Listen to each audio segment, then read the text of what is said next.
Não precisa, basta uma palavra. O que é fé, gente? E nós hoje fazemos tanta macumba, né? Para uma cura, uma reza, não sei o quê. Exigimos tanto dos santos, né? Está na missa, né? Eu não sou digno de que entres em minha casa, mas dizei uma só palavra, seremos curados, irmãos. Veja aí a fé, né? A fé é ação, gente. Então, a fé, gente, não significa passividade, é reconhecimento de que Deus vem em primeiro lugar no nosso encontro. É a espera, né? Que tomemos a iniciativa. Então, o culto, gente, claro que tem que fazer o culto, mas Deus não está no culto só. Agora, junto o culto e o serviço, a bondade. Como é que Jesus vai?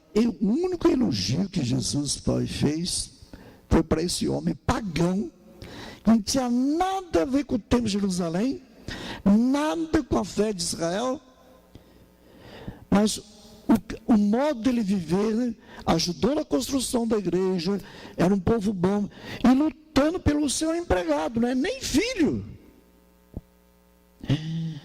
Jesus falou: eu nunca vi tamanha fé, maior do que o povo, meu povo de Israel. Gente, que lição para nós, né?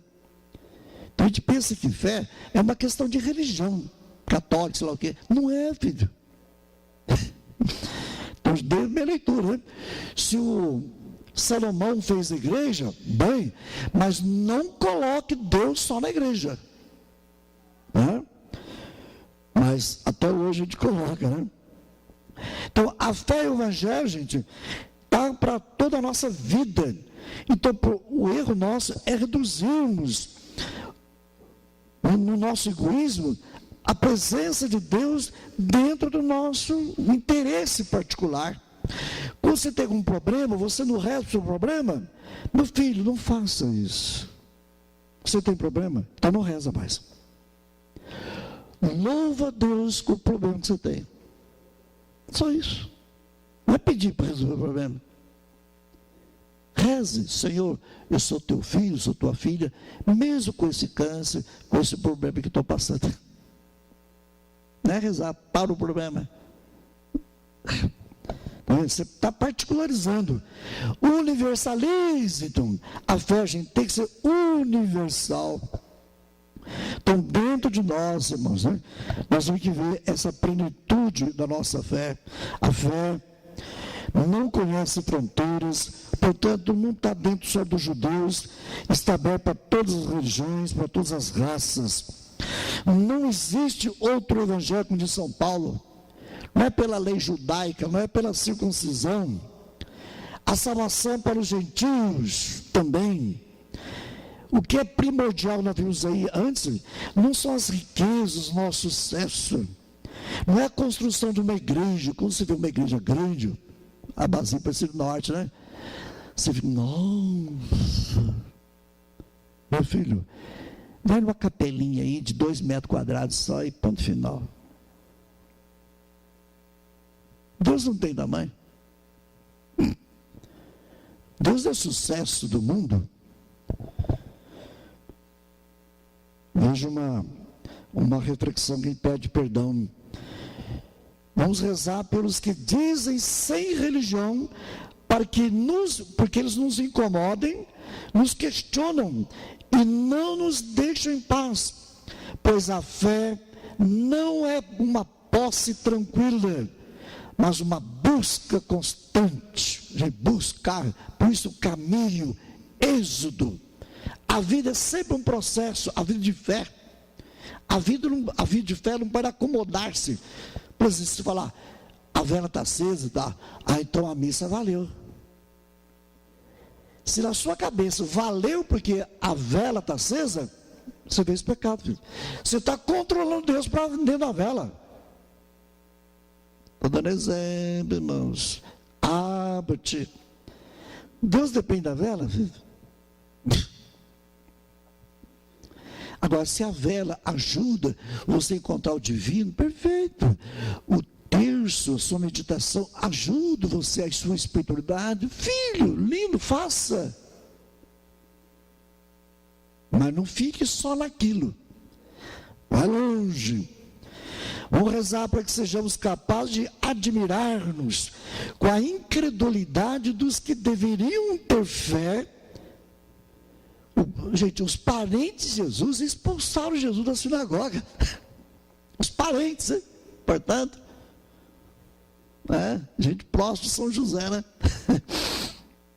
Expulsaram Jesus da sinagoga.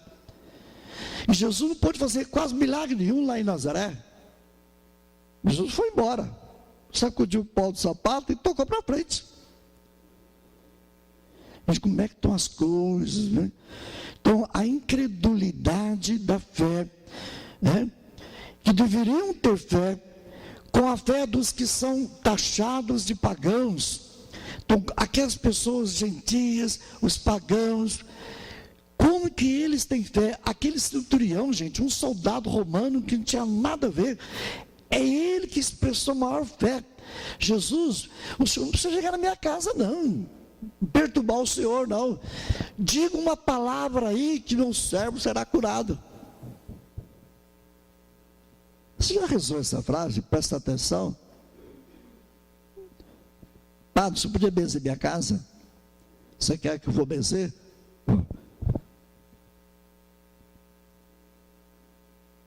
Mas o senhor está aqui?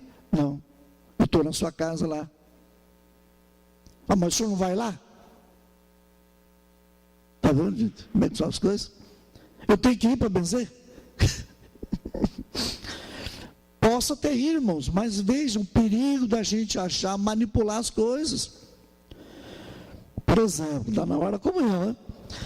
Tem uma mãe que está uma criança, ela quer comungar, mas a criança, ela não pode colocar no chão, porque não tem outra pessoa, o marido não está perto, ela não tem conhecido, e ela quer comungar para levar com a criança chorando, não dá. Então, o vizinho que vai comungar, ela fala, mamãe, deixa o neném comigo, pode comungar.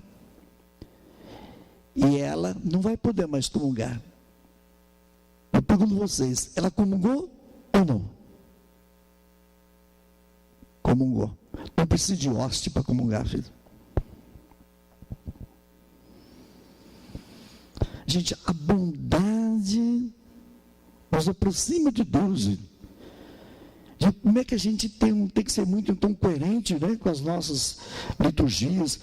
Vamos rezar para que aprendamos a evangelizar mais pela atenção à palavra do que pela intervenção. Não é castigando que você vai melhorar, né? Mais pela presença silenciosa do que pela palavra ruidosa, gente. O barulho do mundo. Eu disse São Paulo, este evangelho que não é de Cristo, isso aí é para agradar os homens, gente. Quanto Jesus hoje existe para agradar os homens? Eu vou falar de Jesus para ser rico, para ser milionário, ter uma fazenda de 50 milhões. É um evangelho que agrada os homens. Jesus agradou? Não agradou nem a sua família. É um perigo, né?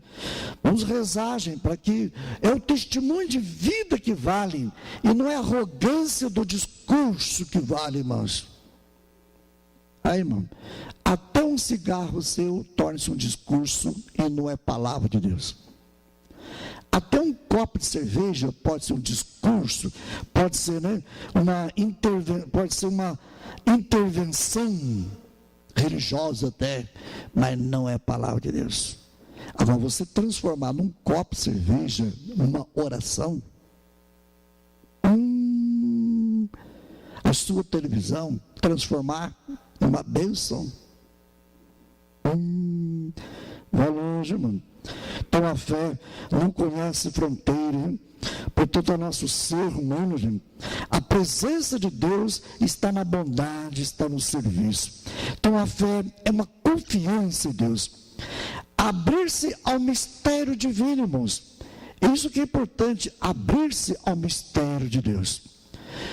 Se fazer a igreja abre-nos para o mistério divino da vida eterna. Perfeito, filho. Mas não coloca a eternidade só dentro de uma igreja. E de nós católicos fica preocupado com a fita de Nossa Senhora, fita disso, fita daquilo, né? É escapulário aqui, é coisinha lá, pé. Meu filho, tudo isso aí são remédios para você abrir-se ao divino, à eternidade. Se isso leva você a falar como aquele, né, o centurião, uma palavra tua, meu servo será curado. É o ato de fé na palavra que salva, que cura. No objeto em si, que reza, irmãos. Que lição. Então a fé, gente, não tem fronteiras. Então aprender essa totalidade. Então a fé e o evangelho, a fé não é contrária à acomodação. Agir, estar em Deus, pressupõe um movimento de espírito. Abandonarmos ao que é mal e acolhermos a graça de Deus. Portanto, a conversão é a melhor expressão da nossa fé. Então, aquele centurião, um pagão, ele que revelou ato de fé em Jesus. E os parentes de Jesus, nada. Jesus ficou admirado. Um pagão que fez um ato de fé, mas isso é para nós. Tem gente que pode ser até religião espírita, que é muito mais humano, muito mais cristão do que nós. Com tanta capacidade que nós temos, com tanta ferramenta que nós temos na liturgia e sacramento, será que nós temos fé? Ou queremos cobrar de Deus, né? Não faça isso, irmãos. Então, que beleza, diga, Senhor, né? Eu não sou digno que entres em minha casa, mas uma essa palavra. Gente, isso como Nossa Senhora aí foi dita a visitação, né? Nossa Senhora vai visitar Isabel. Ela, Maria, que é o Novo Testamento, a Isabel, que é o Antigo Testamento. Nós precisamos, gente, visitar o Antigo Testamento. Quer dizer, significa, irmão, meditar muito no Antigo Testamento. É o tempo da promessa, sim. Agora, com Jesus, já é a realização da promessa. Então, faça as duas coisas. Valorize o Antigo Testamento, sim. João Batista, meio de junho agora, né? Festa junina, né? E com Nossa Senhora, valorizar todo o Novo Testamento, gente, o ato de fé. Então, na nossa pequenez, né? Eu não sou digno que entres em minha casa, mas uma tua palavra serei salvo. Creio em Deus Pai, todo